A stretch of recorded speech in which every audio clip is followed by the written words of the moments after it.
Good evening, everybody, and welcome to the Covenstead. All right, so doing a bit of a test today. I'm on. Let me just make sure people are actually on before I tell you why it's not going to work. I am on Streamyard, and on my phone it's load shedding, and I have the router on. Just want to make sure it actually works properly through the phone, through Streamyard. It's a pretty good damn interface. I can see the chat and everything over here. So when this finally goes through to your side, because there's a lag between this and YouTube, what everybody sees, let me know if you can hear me properly. It's Den. Hello. How are you doing? I'm good, thank you. Who else is it? Let me just check. Let me just scroll through. Wizard Denzia, Lady Capera, and Yolandi. Hello. Thanks for joining. All right. I am good, thank you. How are you, Wizard Den? As I said, just let me know if the sound's okay, if you can hear me. Are you receiving me loud and clear? Well, you're replying, so you must be able to hear me all right. Occult Cat TV, how are you? Good, thank you. Can be better. Sound is perfect. Okay, cool. That's good. So yeah, we did a live on Friday on Into the Wildwood, and we run that through Discord and OBS, and I was on my phone during load shedding, and it just kept cutting out, and sound was terrible. So I just wanted to check if it actually works through Streamyard. It seems to very well. All right, so the Covenstead. For anybody who hasn't been to the Covenstead before, it's really just a hangout. Ask any questions, give any comments, give your ideas, discuss things, as a Covenstead usually is. Sit back, put your feet up, discuss some magical topics with your fellow witches and wizards and warlocks and sorcerers and sages and mages and all of those things. Right, so I'll get started anyway. Let's see, what am I doing this month? Not sure what I've got planned actually. I am busy with Fate opening course. Putting a bit more effort than I into this one than I did in with the previous ones. You know, taking out the background, putting nice fancy backgrounds in, and all stuff like that. So it's turning out to be a good course so far. I'm going through Kabbalistic methods of gate opening, the two that I was taught anyway, and then having a look at demonology. But I'm not going to go too much into the ins and outs and how-tos with demonology, because it is very much Connolly's work. It is very specific to Connolly's tradition, and you know, I consider it to be kind of copyright. So you know, don't really want to step on toes. And then I'll demonstrate my own personal gate opening method and discuss how to do it, you know, which energies you can pull in regarding the circle, the 8 points in the circle, planetary energies, elemental energies, all that stuff. So that's what the course is going to be about anyway. Wizard Den, any personal experiences with the Ducant spirits? Well, depends which ones you're talking about. I mean, a lot of them are found in various other grimoires. I'm not sure which, if you're referring to any specific Ducant spirits, but I mean you find them in everywhere else. I'm trying to think of one that's mentioned in the Dukant hierarchy that is not, I suppose, Euronymous, Baba Al. I can't think of mention of them in the other grimoires. Delapature, yeah, I have worked with Delapature, not very successfully. I don't seem to be able to get a good connection with Delapature. I did use her specifically for scrying, and didn't seem to improve anything.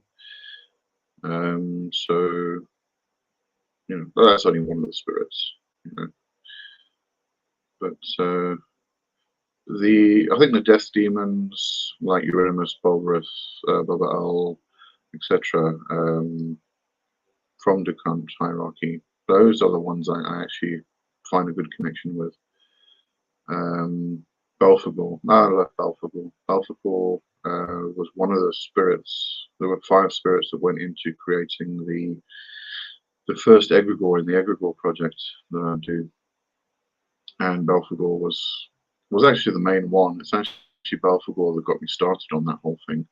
The idea originally was to do a once a month financial spell working candle magic thing, and I kind of invoke Belphegor. Oh, there's the power. Let's switch my computer on, and maybe I can switch over. We'll see if that works.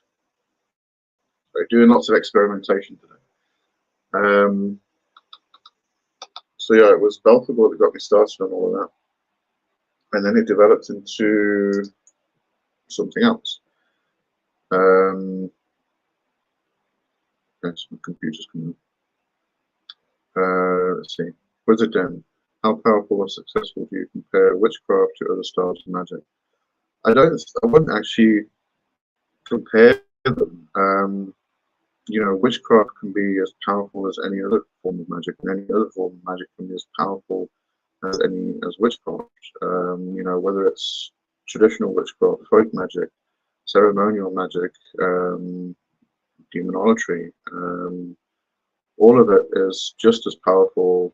It's the person who's using it that's where the difference comes in, I think.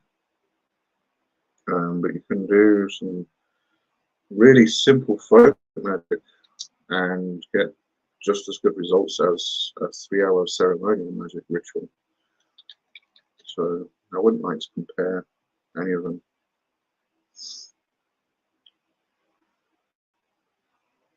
What was I talking about just now? Oh yes, the Egregore project, which is, if you click the join button, you'll see it there. So Belphegor got me started on that, and it became an egregore that I channeled 5 demonic powers into, and then now we've created the second one. So I'm going to go through all the planetary forces, and then we'll start splitting them off into other smaller egregores. The Wizard Den. How do you call upon the Norse deities? For example, I want to work with Goddess Hel, but don't know how. This is actually a good question to ask of Kai. I think what we'll do is we'll do another advice for the new witch soon. Maybe we'll fit it in this month, and just hop onto that live on a Friday and ask Kai, because Kai is a heathen, very much into Norse magic, Norse deities. How would I do it? I would go and visit them. It's I think this is where we start to differ between things like ceremonial magic and traditional witchcraft, whereby you are not calling the energies into your space, you are going into their space. So that's why we use the compass round, because it maps out the mythical lands, and then you can step into the mythical lands and go visit them. If you're going to connect with Hel, you're going to want to go down into Helheim probably. But I mean, otherwise, besides that, I mean, really, it's very similar to doing any other kind of deity work. It's just creating a relationship. So, you know, daily prayers, daily offerings, start calling that energy to you and start making the connection, energetic connection, and build a relationship. And, you know, also bear in mind that just because you want to work with a particular deity doesn't necessarily mean they're going to want to work with you. So, you know, don't try and force it if they don't. Nia Knight, hello Nia. Hello everyone, how are you? Hope you're having a good day so far. I am, thank you. Very good day so far. Good now time, Papa Mies. Thanks for joining. I'm gonna see, for anybody who's just joined, I am experimenting with Streamyard through my phone during load shedding. So far we're going good. I just want to experiment a bit more and see if I can switch over because my power's back on now. So I've just got to boot everything up on it.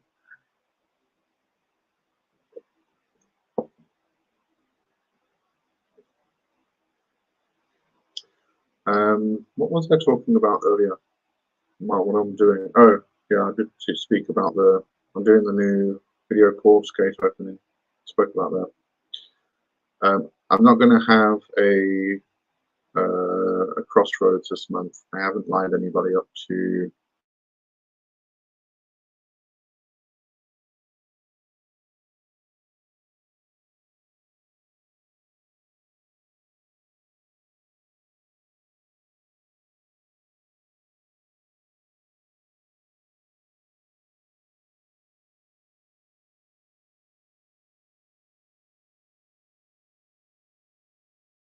switch to mobile data. Where's it switch to mobile data? Alright, so let's see if I can get my my computer going better. Sorry, I missed the chat now. Wizard Den, I experiment with all my Magic 2. I was thinking of using a Ouija board for regular demon evocation. It's actually not a bad thing. The talking board's brilliant for, well, I think it's brilliant for communicating with spirits. Not something I use often, but I do enjoy it.